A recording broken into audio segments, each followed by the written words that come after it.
Hello everyone, I'm Sia from Lonsdor. Today I will show you how to use K518PRO to program 2018 Qin series EV Smart Key. Now we need to prepare K518PRO, OBD communication cable, and the original car key and a new smart key produced by our Lonsdor. Okay, let's do it.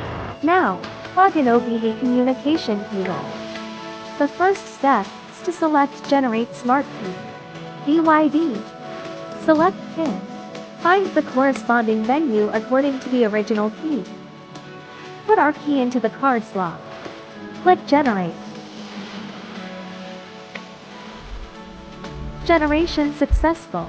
OK. Return to the main menu. The second step is to select Remote and Remote. Find BYD. Smart Key. Select PIN series. PIN. EV. Generate working key. This function will generate working key with the blank key. After the generation is completed, please select the function of Program Working Key. OK. Select the first menu. OK. Remove the battery of the original car key and stick it in the induction area. Click the Start button continuously. Data collection successful. Put the original key into the slot. Click OK. Put the blank key into the slot of the device.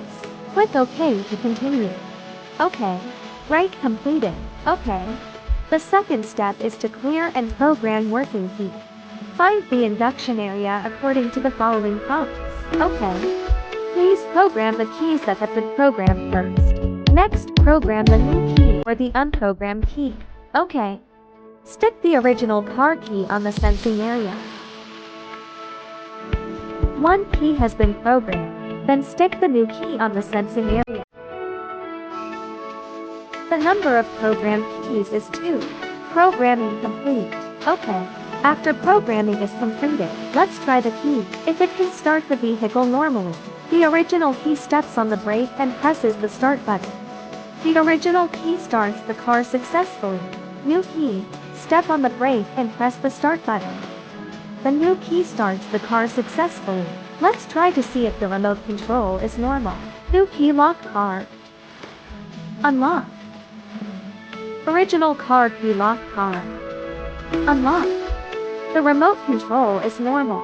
We have programmed a smart key for 2018 Qin series EV. Thank you for your watching.